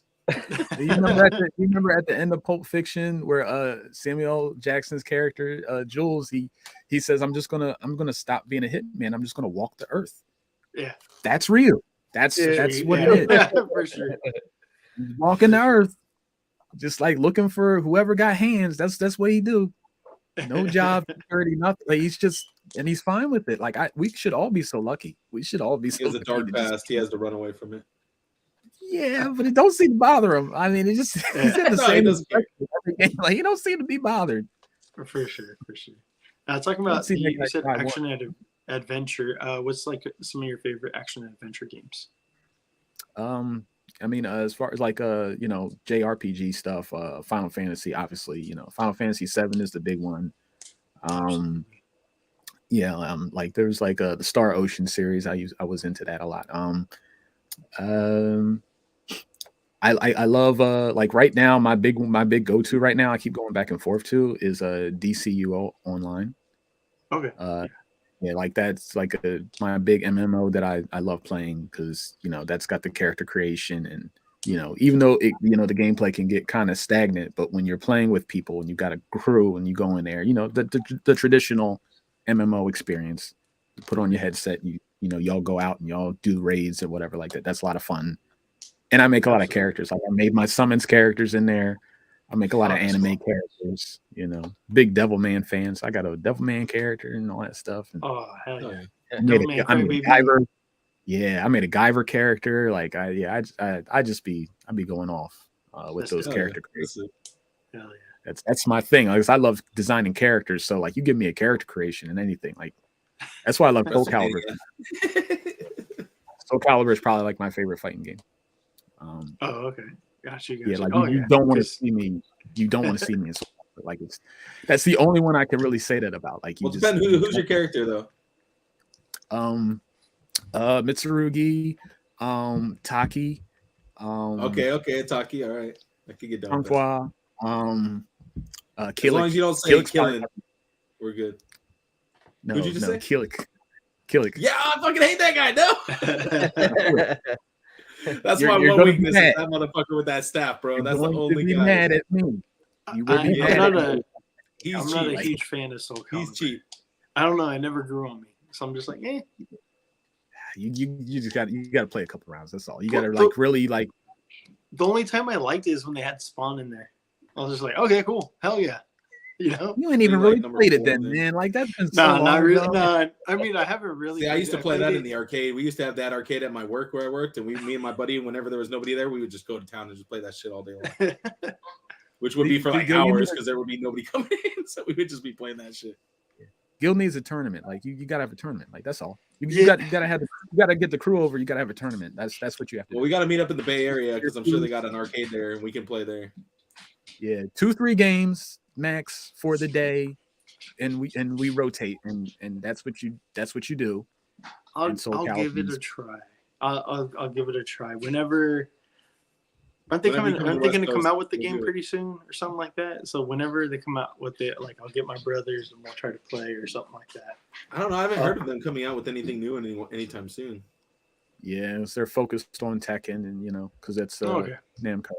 So probably after the Tekken stuff, maybe something. Probably. Depending on how well it does, I guess. So to finish it out is with TV and movies. What's like some standout TV and or movie series from your childhood? From my childhood, I mean, like just like aside from all the cartoons and stuff. Yeah, I guess. I'm trying to think. The movie one's kind of hard. Yeah, the movie one's kind of hard. I mean, I've always been, like one of my favorite movies is The Matrix. That's influenced me a lot. That's a great film. Good choice. Yeah, the first one especially. Like I feel like the first one stands alone. Just as like, to me, it's like one of those. You could arguably say it's a perfect film. It's one of those. The first one. Yeah, for sure. Did I put emphasis on the first one? I just want to put yeah, I just want to put emphasis on the first one. Yeah, I don't know. It's hard to think, but yeah, I don't know. I'm drawing a blank because my mind is still on the comic and anime stuff. So that's where my mind keeps going. I can't think of any. Like I'm drawing a blank in all the real world. If we have some pillars, what about? Are you a Star Wars fan? Oh, Star Wars fan. Yeah, definitely. Probably my favorite Star Wars movie is probably maybe controversial, but Episode 6. That's my favorite. Episode 6 is my favorite. Yeah, Return of the Jedi. That's a great fucking film. That's the one I grew up on. Like that was the one that was the most recent one when I was a kid. Yeah. So chances are, whatever the most recent movie was when you were a kid, you probably saw more of that. You're probably gravitating towards that. So that one was mine. But I really love Empire Strikes Back as a movie. Like when I got older, I appreciated that way more. Yeah. Because when you're a kid, it's almost like a slow burn. It can almost be boring. Yeah. But when I got older, between those action scenes, this is a good Star Wars movie. This is a good movie. Like, yeah. There's a lot of films that, like, looking back from from like being an adult now, like looking back as a child, just like, damn, that kind of went over my head, or I didn't appreciate it as much, type of thing. Mm-hmm. I can see that. Yeah, Definitely. Especially like all the adult jokes that were like in Ghostbusters or like Star Wars and all these things you just missed when you were a kid, and you watch it when you're older, like, oh my gosh, what? Yeah, right. Yeah. Ghostbusters. Oh yeah, like you're sparking all this stuff now. But like, this is why you need sleep, kids. But like, yeah, Ghostbusters was a huge influence on me too. I love both of those movies, the first two. Yeah, a little bit of everything. So I would say that you passed, Chris. Guys, what do you think? Oh yeah, definitely, dude. Yeah. I know Easy. there's a couple things that Chris wanted to talk about. This is one of them here. Oh, you're gonna put this on me. You're gonna put all this controversy. Hey, you know what? I see the game. We were talking about it because you were saying, what else can we talk about? And I was like, hey, there's some other things, but yeah. So we were kind of chopping it up about. Oh, they did still have it. Okay, work in progress. There we go. The Ramen Racer, not Engine of Vengeance. Mm-hmm. How do you The guys Engine feel of about it? Revengeance. How do you guys feel about it? Yeah, I think it looks dope. I mean, I just wasn't ever planning on buying the original one, so I don't have any plans on buying this one either. It looks cool though. Okay, Chris. Yeah, I mean, I thought the first one was dope. I thought the Engine of Vengeance was dope. And I get like the complaints, like, yeah, the price was up there.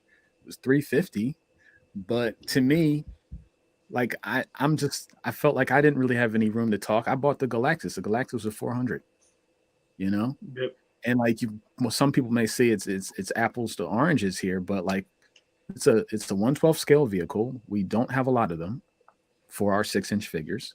Like if you look online to see how much a 1/12 scale well-scaled vehicle is that fits Marvel Legend figures, which aren't true 1/12 scale. They're slightly scaled up. And it has functional opening doors, trunk, wheels, yada yada yada, interchangeable parts. Like you'd be hard pressed to find something that's cheap. You'd be really hard pressed to find something that is under $100 or $200. Like especially those like die-cast ones, all that stuff like that. So for me. Plus, Hasbro has, their prices have gone up, but everybody's prices have gone up. And if they had given us the 5 figures with it, I felt like that would have been worth the price. Yes. Like I hear a lot of arguments where it's like, yeah, but that's not the base price. What you're getting for $350 is a car and 1 figure. Like, no, you're not, because I paid $420 something with shipping and tax for Galactus, and I got Galactus and I got 3 other figures. Okay, like the conceit of crowdfunding stuff is with all the tiers packed in. Yeah, that's the worth. They're not adding more money onto it. So that's my logic. I understand that not everybody shares my logic, but that's my logic. And if we had the 5 figures, that would have made sense to me to pay for that. The Ramen Racer, though, it's just a car. It's got a bunch of bells and whistles. I think that it's cool to have as an alternative. I think it's worth having, but I'm not about to be sitting up here and looking at the price for that and the price for this and act like it's completely the best deal. It's not. It's very comparable at the end of the day. If you were to just compare the price of the car and the price of that, it's very comparable. A lot of people try to like talk out the side of their mouth and act like, well, it's this. Like, nope, no, it's comparable. It's basically, if you take away the figures, if you take away the figures and knock off the pricing for the extra figures for the Engine of Vengeance. Yeah, it's the same price. Exactly, Christian.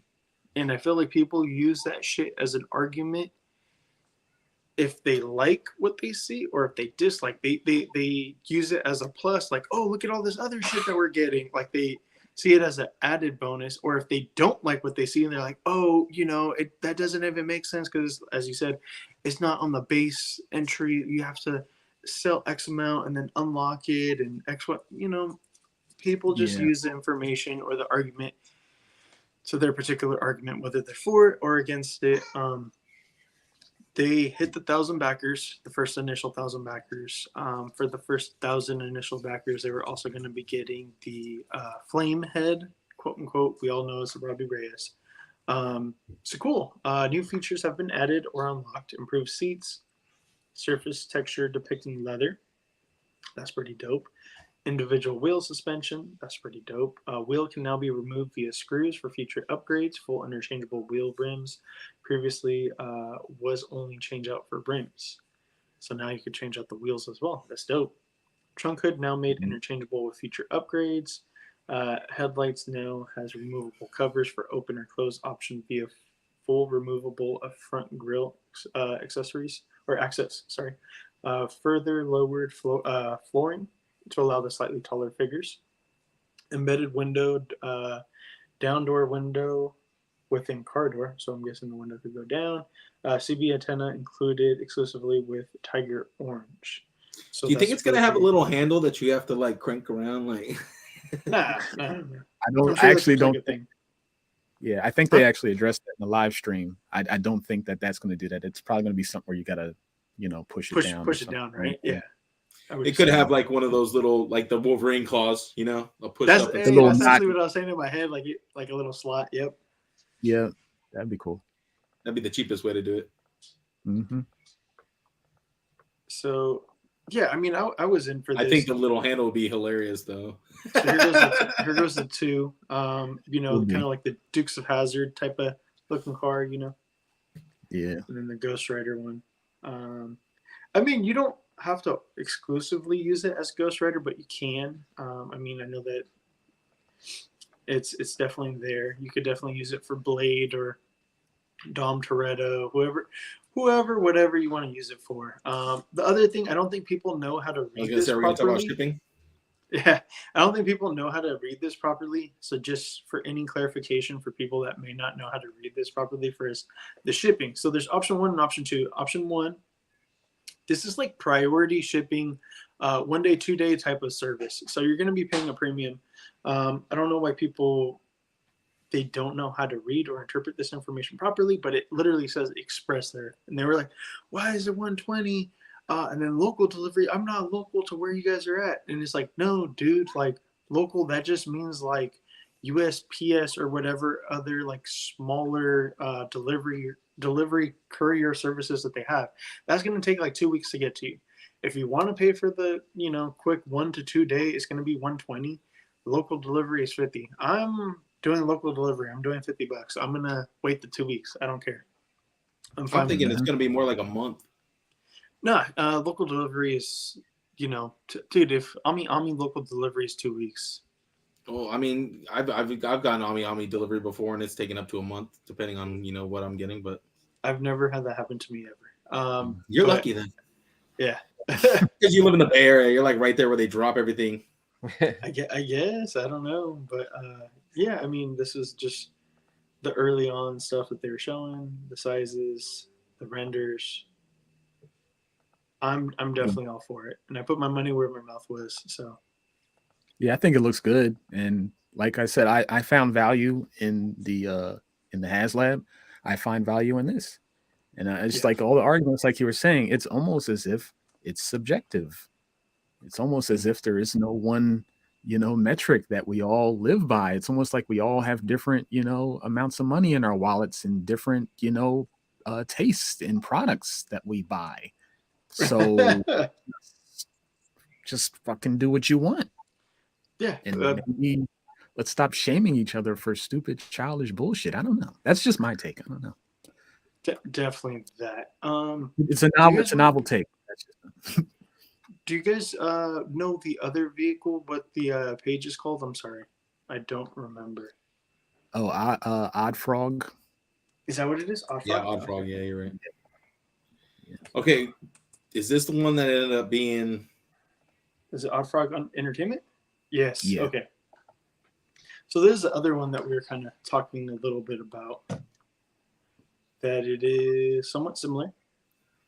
112th Street, Chop Shop. So this is one of the vehicles that they're offering here. It is the El Bendito lowrider kit. That actually looks pretty cool. Yeah. Now, Whoa, what the heck? I don't know. I don't want to say anything, but I heard that there was like some shady third-party car going around.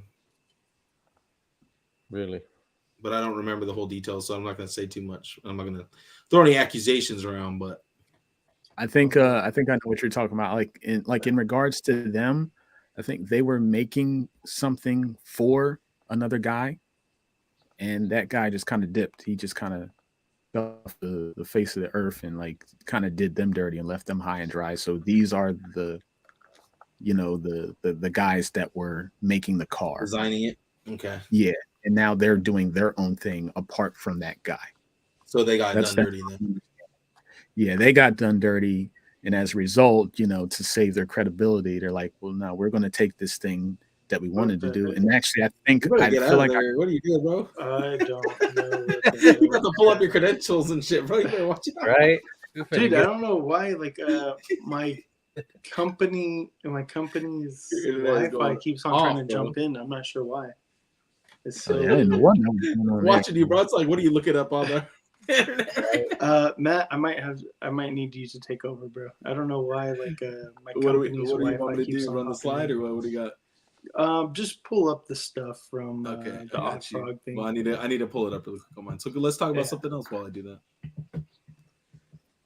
Yeah, Chris, what are you currently working on? What I'm working on right now, I'm working on some more some cover art for possibly maybe like the next issue of Tribal Force. So, we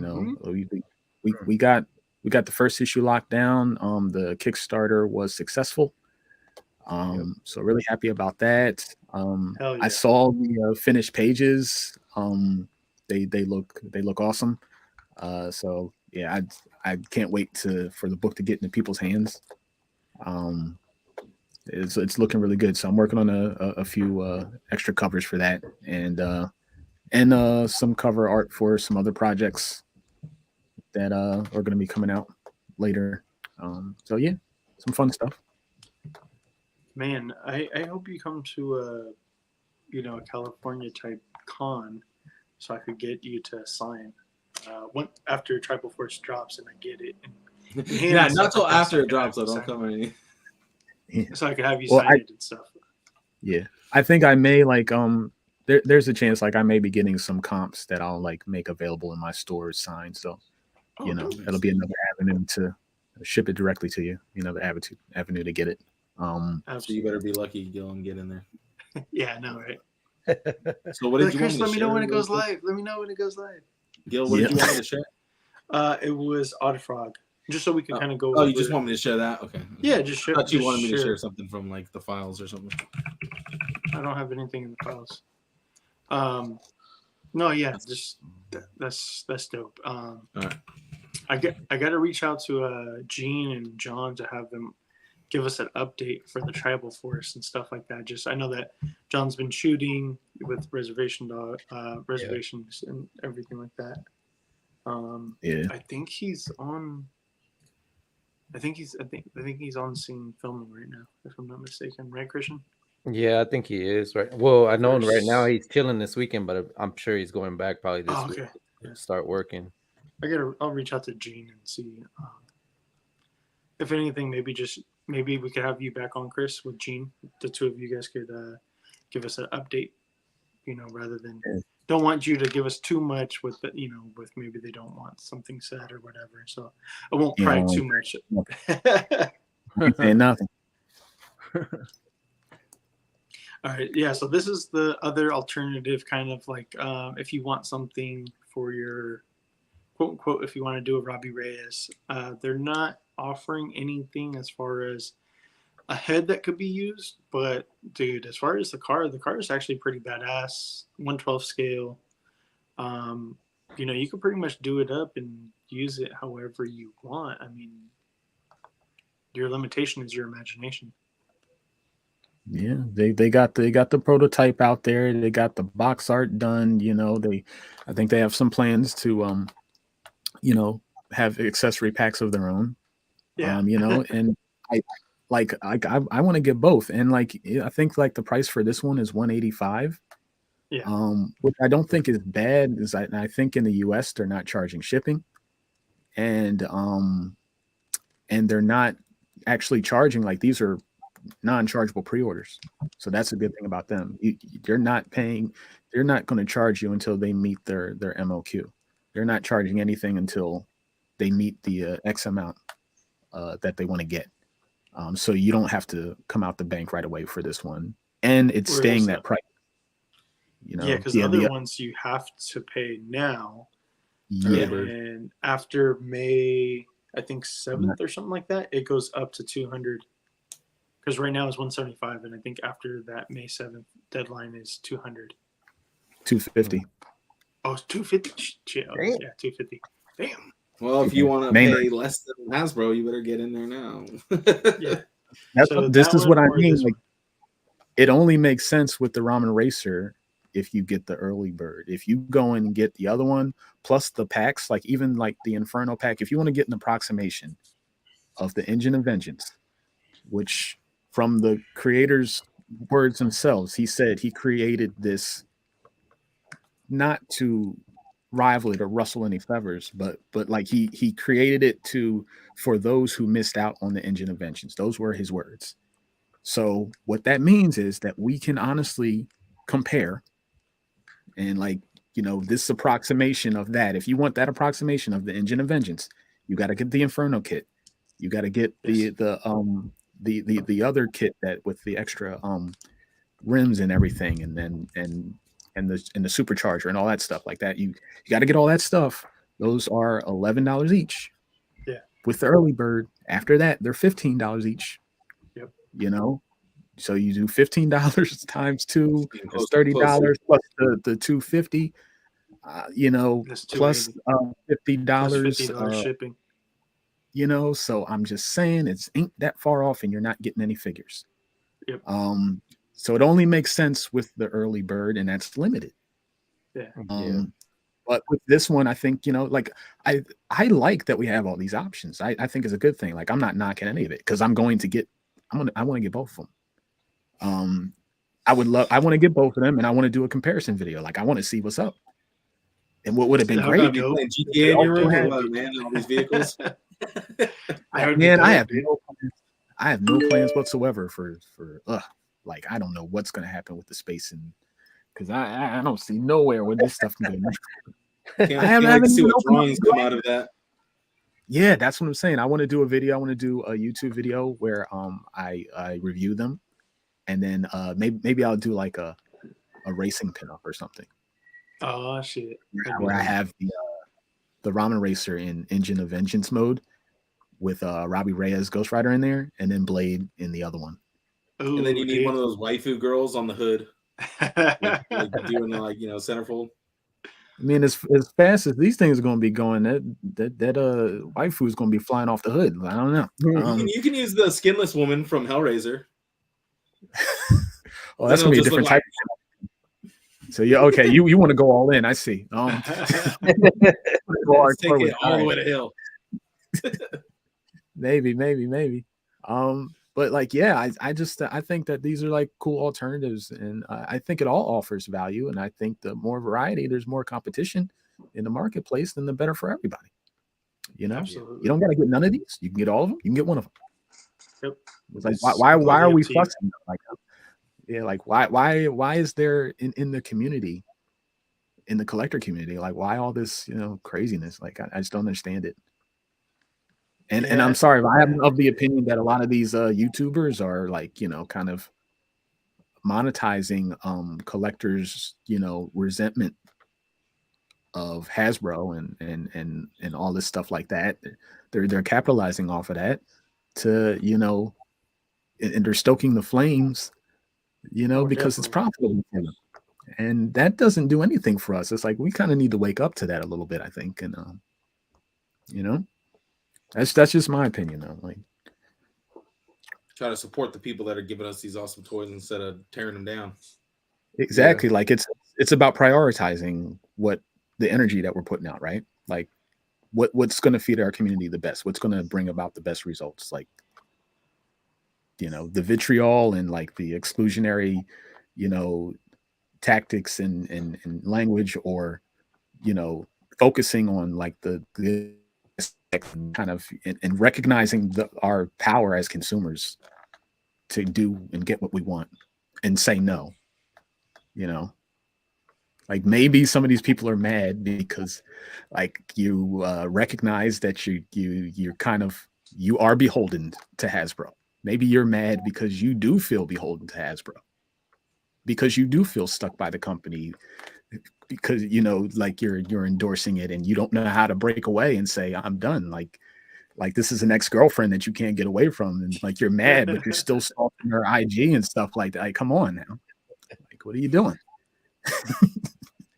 Definitely, it's definitely out there, because I've seen it out there in the community where people are, bashing one of the companies or both of the companies, and it's like, well, I mean, you guys weren't for the Engine of Vengeance, and now you guys aren't for this. So what the hell are you guys for? Or, exactly like you said. So yeah, I mean, I definitely do see it. People are just out there for the controversy, for the clicks, for the, views and this and that, just for the, stoke the flames. Mm-hmm. So I think I'm more aiming towards you. Basically, put your money where your mouth is, or get one, get both, get none, whatever. The choice is yours. And you shouldn't be focused on trying to influence other people. Just like, if you want it, dope. If you don't, that's dope too. More power to you. But I can't wait if you do a comparison. That's going to be awesome, and hopefully they both come out around the same time or so. But yeah, like I definitely had to get in on the Ramen Racer one. The other one, I'm not 100% sure. Maybe I might get it. Maybe I might not. I don't know. I don't know if I need two. You know what I'm saying? But yeah, I did get in on that Ramen Racer because the head kind of made it a no-brainer with all the other stuff for being an early bird and stuff. So I was like, it looked too good. I'm with it. It was looking too good to not back for me. Like it's like, I was getting excited, and then I think they said if they meet 2,000 that they'll throw in some translucent tires. And they said some other stuff too for 3K as well. So it's like, they're going to be making. They're going to be making their character, Agent Scully, as they put it. Yeah. He's a hothead and he wears black. I wonder what. Dude, if we could get that, I'm with it. If because the thing is, Marvel Legends team, they're not giving us a Robbie Reyes, so if they give us something, I'm with it. How long are they keeping their campaign going for? I think this is a thing where, I think their aim is to get as many units within the early bird period as they possibly can. Yeah, so their aim for the 2,000 and 3,000 are from now to May 9th. So like that's what they're aiming for, because I think what they're thinking is that after that, when it goes to like the regular retail price, then there's going to be a lot of people falling off. The incentivization is, the incentivization is in this 3-week period, if I'm not mistaken. But we'll see. We see what they do. It looks badass to me, and I'm down. I think the Ramen Racer one, I think aesthetic wise looks better, but prototype is prototype. Can always look different in hand too. Christian, did you get one? Did you order? Or are you thinking about getting one of the cars? Man, I'm kind of feeling that because that on that Odd Frog one, is that lowrider kit, is that something that you have to build? You have to build from the original car? Like, is there 2 separate cars? There's separate, if I'm not mistaken. Because I think they have. I think they have just the one car, and then they're going to add. They're going to have accessories that they add on to it. Oh, is that what it is? Like a lowrider kit? Yeah. There might be another one. No, the Odd Frog. Yeah, the Odd Frog one. Okay, so what are we asking about? So the lowrider kit. So it seems like there's just going to be one car, but then you add on the parts to make it look like a lowrider. Yeah, that's what I was wondering about. But I'm feeling that lowrider one. I like that one though. That one. Okay. Yeah. Can you blow that up, or can you read off the details there, Matt, just so we could try to clarify it a little bit? Yeah, I can't blow it up, but additional front grille, tail lights, front back bumper, steering wheel, engine block, Dayton rims, side skirts, hoods, tires. Okay, so yeah, it is a kit, an add-on kit. Let's see. Yeah, there was a better picture of it, like all taken apart. Let's see if we can find that one. Maybe it's right here. Probably comes like in green, like the black one, and then you just add on the kit to make it a lowrider. Yeah. Or it might be black, because I know that one of the things that they're trying to appeal to is customizers. So it comes in black, and then you do it up how you want to. Yeah, I mean, I could be mistaken, but that's that was, because I think I've seen one that was like blue and gold too. That's what I'm saying. I think that's the idea is they're trying to like appeal to customizers who paint their cars. Oh yeah. Oh, there we go. Is almost like Lakers colors. Oh no, there is a blue and white one. But he might be right. That might just be them painting them up. Yeah. Yeah. But like all this stuff. I thought we saw one where there was a shell, where there was like different shells. Christian, if you get whichever one you get, man. Oh, like right here. Depending it could on be an extra shell that you just put on okay. top of the body. Oh, okay. Yeah. It could have multiple shells, Whenever it comes out, Christian, bring it to Legion's Con, and I'll bring mine to Legion's Con, and then we'll compare them. All right. That's how we'll do it. No, I'm feeling that one though. I kind of like that one. I like the ramen racer too, but I don't know. It's a little bit out of my price range. That's the only thing with me. But I'm thinking you don't have to pay up front. Yeah, because I'm thinking about that Odd Frog one though, for real. Because I like that lowrider kit that it has. Yeah, that's pretty dope. Yeah, like I don't think you can really go wrong with either one. I think they have enough of the same functionality where it's just pick your poison. Walter, you want a 1/12 scale motorcycle? Maybe that'll be the next HasLab motorcycle. No, maybe that'll be the next HasLab. It'll be the what you call it, Danny Ketch motorcycle. I'd be down for that if they did one of those. That's what I want. Or who's that other guy? Vengeance's cycle too would be dope, because they haven't done Vengeance since Toy Biz, bro. That motorcycle's dope, and Vengeance definitely needs to upgrade as well. Do they have? I think this is their first project this big. Are you talking about Hasbro, Walter, or who for trucks? Probably talking about the ramen toys people. There's plans for it. I mean, for both of them, I think that they're both Odd Frog and Ramen are they're trying to make lines. I've heard more specific stuff from Odd Frog, to be honest, though. Like they do some shit, do some action vehicles. Vehicles. That's what they want to do, and they want to do it all night. Yeah, that's they're coining that term, and because we don't have anything like that, and I think it looks dope. I think they're going to do motorcycles too and stuff like that. And like, yeah, I don't know. It's like that would be pretty dope, man. If they just give us like the iconic vehicle for characters from comics. Yeah, or an approximation. Like like, look, they got to do the third party thing. It's fine. We don't need the invisible jet. Like, just do a jet in completely translucent parts. That would actually be pretty fucking sick. To sell the invisible jet. Then if you want to customize, you could paint it up and do whatever color you want to do. I thought you were making a joke there. No, not at all. I mean, you definitely can bullshit and do like an empty box and be like, here you go. That's a big Maryland thing right there. No, I'm being like serious. Like they could definitely like cast everything in translucent parts. I'm a sucker for translucent stuff. I love translucent figures, translucent everything. Like I just think that those are so cool and so awesome, and something like that would actually be kind of sick. I think personally.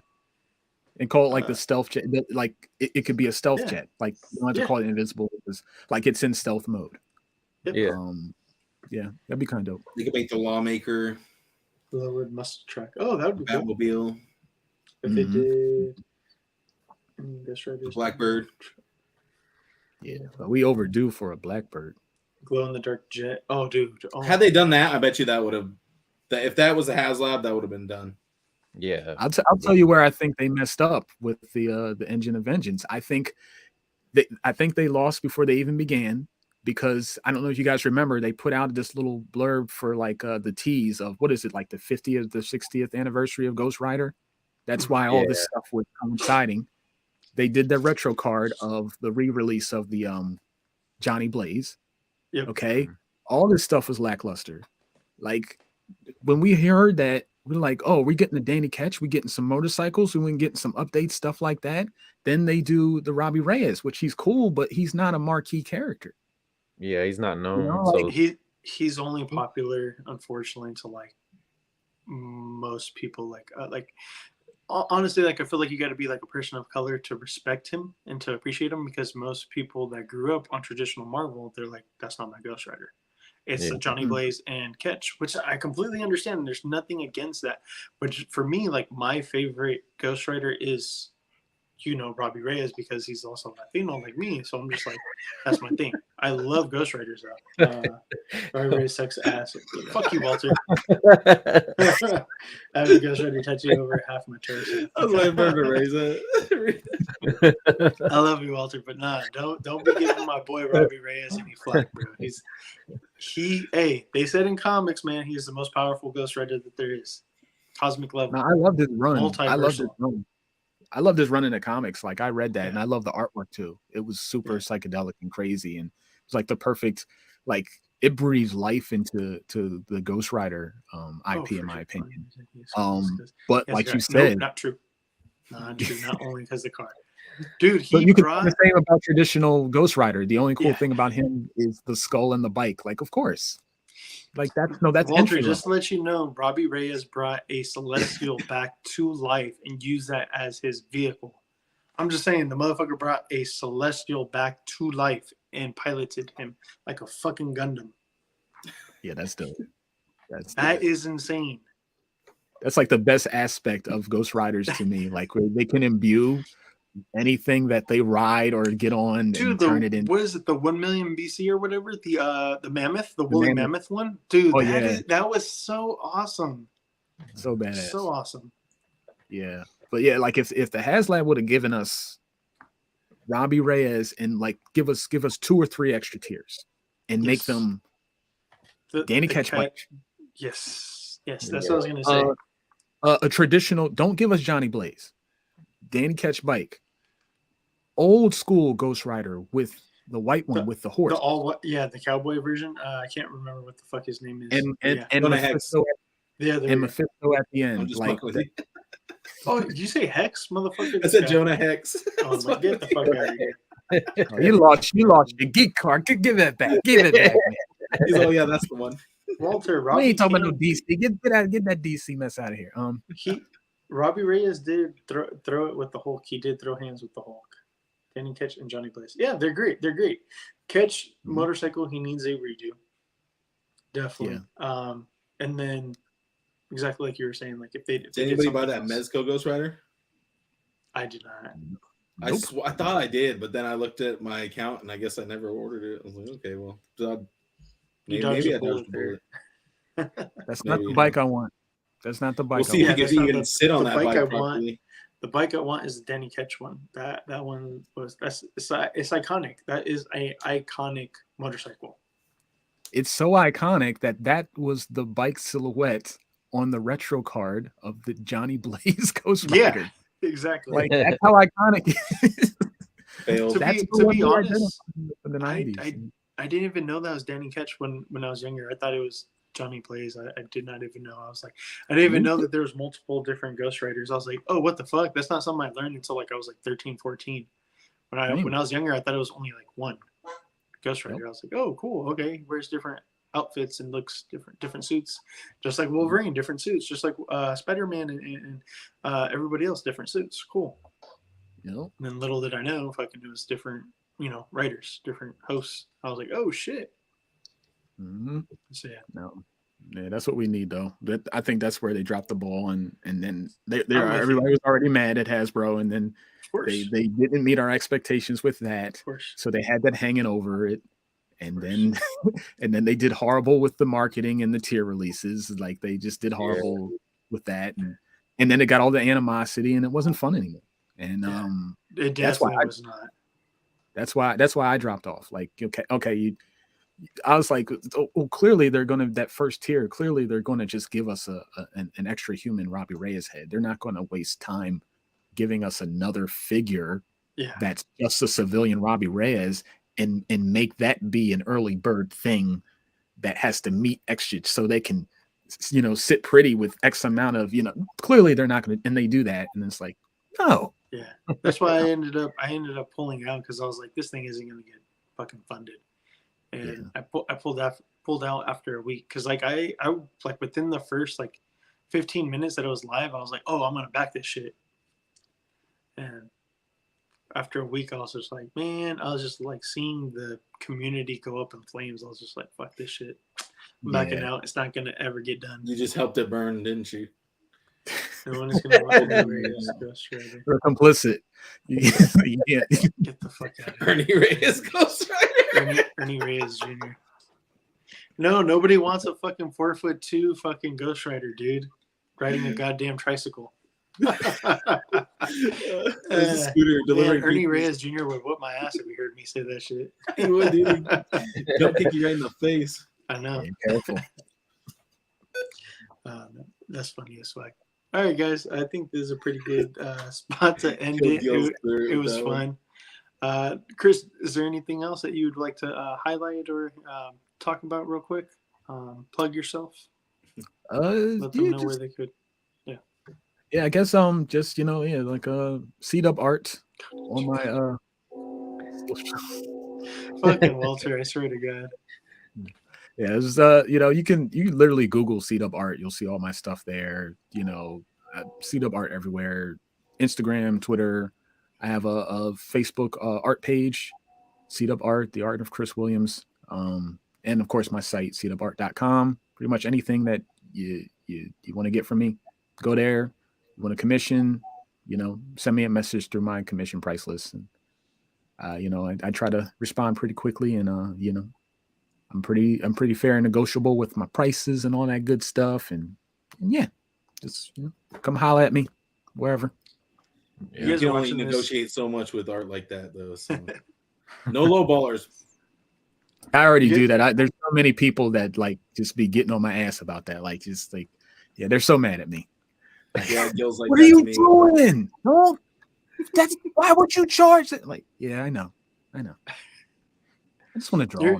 Your prices are extremely competitive. I just got to say, like, they're very modest, and everybody that's watching this on YouTube and or listening to it on whatever platform you guys want, down below in the description, if you hit the arrow, it actually has Chris's link tree there, where you could go to his website, his Instagram, everything's like right there. So if you guys want to get a hold of him, just hit that up. Send me the link of the art. Walter's going to be having him do some Mythic Legions commissions. All right. Matt, you got any sign outs and shout outs? I'll give you Mythic Legions. Oh, okay. Yeah. Shout out to Walter. We'll be seeing you May 6th and 7th at the Mythic Meetup here in Sacramento, California at Toy Fusion. So check it out. It's somewhere in Sacramento. Sacramento's a big city, so I'll be there. I'll be there both days. I'll be helping set up and selling some art. Well, not art, but selling some. Yeah, well, I mean, yeah, these are art too. So I'll be selling some usable art, some art you can actually, you know, play with and have fun with. So it's definitely art. Yeah. Definitely. So I'll be selling those, and I'll have some Mythic Legions for sale too. I just bought a fat lot of Mythic Legions that are all should be in really good condition. So I'm waiting for those to ship, and I'll have those at the meetup. So catch me there. Major Action on Instagram as always, and on YouTube. Check out the YouTube. I got a bunch of shorts up, and they've been doing pretty well. Yeah, so tune in. Christian, where can the guys find you? Yeah, y'all can follow me on Instagram at Ghost09. Shout out to you, Chris, man. Thanks for coming on, man. We appreciate you coming on. I love all your art, man. Everybody follow this man. He's doing good work out there, helping out the community and stuff like that. So shout out to him, and shout out to my boy Heath. I heard his latest show earlier, and he was showing love to us. Yeah, he was showing love to us, so I'm showing love back to him, man. We love you too, Heath, man. That's it, man. What about you, Gil? And I'm Gil, your host, Blackwell Comics, all social media and YouTube. I appreciate everybody stopping by, commenting, interacting with us. Again, just to piggyback off of Christian, Heath, I appreciate you doing your show, if and when you can. Appreciate you putting out content on our feed. It means a lot to me, man. Wholeheartedly, it really does. And until next time, guys, make sure to stay geeked up and geek out. Later.